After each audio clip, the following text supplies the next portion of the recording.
नमस्कार फ्रेंड हम लोग इस वीडियो सीरीज में एसएससी जीएसटी 2019 में पूछे गए क्वेश्चंस का एनालिसिस कर रहे हैं। फ्रेंड हम लोग इस सीरीज के फर्स्ट जो वीडियो लेक्चर था उसमें हम लोगों ने लिया हुआ था 5 सेंटेंस इंप्रूवमेंट्स जो पूछे गए थे। उसके बाद दूसरे जो वीडियो लेक्चर में हम लोगों ने 10 कॉमन एरर्स का एनालिसिस किए हुए थे और तीसरे वीडियो लेक्चर में हम लोग क्लोज टेस्ट जो 5 पूछे गए हुए थे उसको हम लोगों ने एनालिसिस किया। फ्रेंड आज के इस वीडियो लेक्चर में हम लोग उस एग्जाम में पांचों के पांचों इडियम्स एंड फ्रेजेस को काफी डिटेल में स्टडी करेंगे। किंतु आगे बढ़ने से पहले हम एक चीज इससे रिलेटेड बता देना चाहते हैं कि फ्रेंड इडियम्स और फ्रेजेस पर आधारित वीडियो लेक्चर ऑलरेडी मैंने बना दिया है, आप प्लीज उसे देखना ना भूलें। उसे जरूर देखेंगे कि इडियम्स और फ्रेजेस में डिफरेंस क्या होता है। फ्रेंड फिर भी आगे बढ़ने से पहले इडियम्स पर एक छोटी सी जानकारी जरूर ले लेते हैं। फ्रेंड इडियोमेटिक एक्सप्रेशन एक ऐसी अभिव्यक्ति होती है, एक ऐसा एक्सप्रेशन होता है जिसके की दो अर्थ होते हैं। पहला जो अर्थ होता है वह होता है शाब्दिक अर्थ और दूसरा जो अर्थ होता है वह अलंकारिक अर्थ। शाब्दिक अर्थ को इंग्लिश में कहते हैं लिटरल मीनिंग और अलंकारिक अर्थ को इंग्लिश में कहते हैं फिगरेटिव मीनिंग।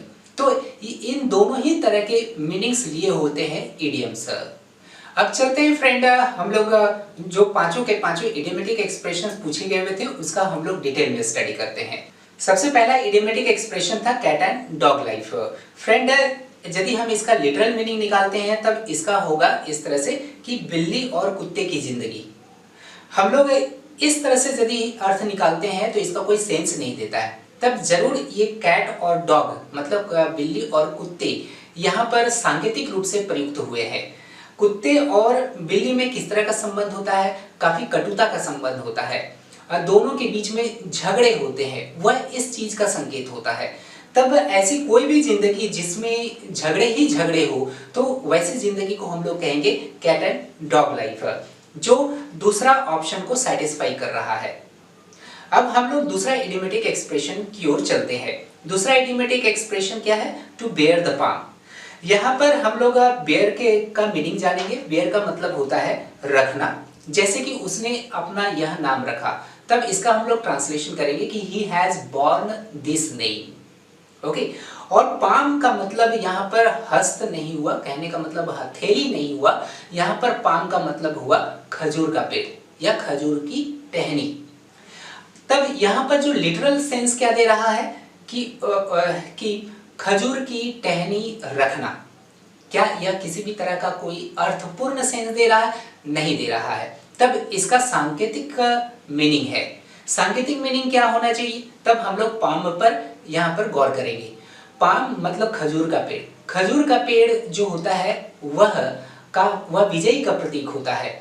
ऐसा कहा जाता है कि जीसस क्राइस्ट जब जेरूसलम आए हुए थे तब लोग उनको विजयी मानव के रूप में प्रस्तुत किए हुए थे और उनके स्वागत में लोग अपने हाथों में खजूर का टहनी लेकर के स्वागत किए। तभी से यह परंपरा चालू हो गई। तब यहाँ पर पाम जो है वह क्या है? विजय का प्रतीक है। वह क्या है? विनर का प्रतीक है।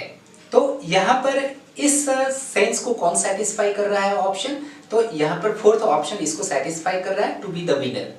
तो यही ऑप्शन यहाँ पर सही है। अब हम लोग थर्ड इडियोमेटिक एक्सप्रेशन को लेकर के चलते हैं। थर्ड इडियोमेटिक एक्सप्रेशन क्या है? इन वंस एलिमेंट। फ्रेंड हम लोग केमिस्ट्री में पढ़े हैं एलिमेंट के बारे में। एलिमेंट को हम लोग हिंदी में कहते हैं तत्व। जैसे ऑक्सीजन एक तत्व हो गया, कार्बन एक तत्व हो गया। ओके, तो यहाँ पर हम लोग एलिमेंट को तत्व के रूप में नहीं लेंगे। यहाँ पर एलिमेंट का एक और भी मीनिंग है और वही मीनिंग को यहाँ पर लगा करके इसका मीनिंग निकालेंगे।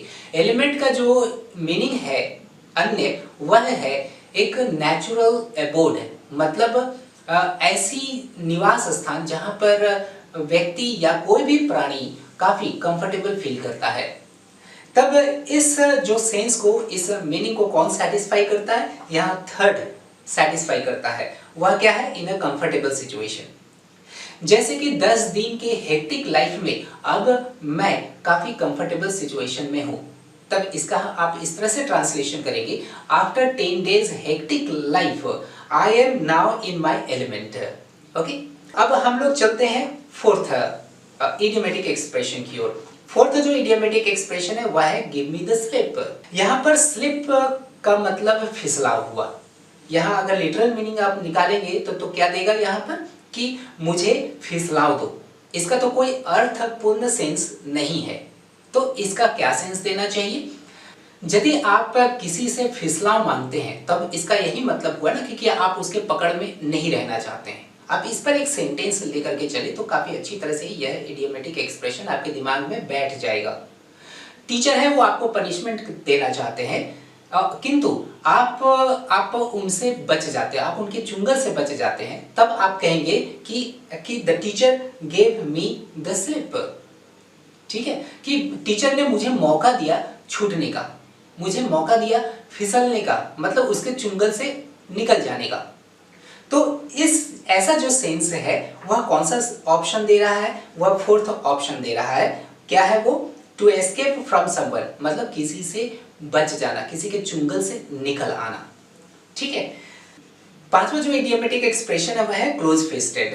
क्लोज फिस्टेड में हम लोग फिस्ट के बारे में जानकारी हासिल करेंगे। फिस्ट मतलब होता है मुट्ठी, और क्लोज फिस्टेड का इस तरह से मतलब क्या हो गया? बंद मुट्ठी। बंद मुट्ठी वाला वह व्यक्ति कहलाता है जो काफी कंजूस होता है, जो जिनके हाथ में यदि धन आ जाए तो वह अपनी मुट्ठी को इतनी जोर से पकड़ लेता है कि कोई चाह करके भी उसकी मुट्ठी को खोल करके उनसे धन की प्राप्ति नहीं कर सकता है।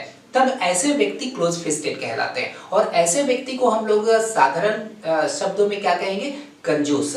और ये कौन से ऑप्शन में आपको देखने के लिए मिल रहा है? या सेकंड ऑप्शन में देखने के लिए मिल रहा है, माइजरली। तो फ्रेंड, यह रहा इडियम्स एंड फ्रेजेस पर आधारित एनालिसिस। फ्रेंड, इडियम्स को आप इसी तरह से स्टडी करिए।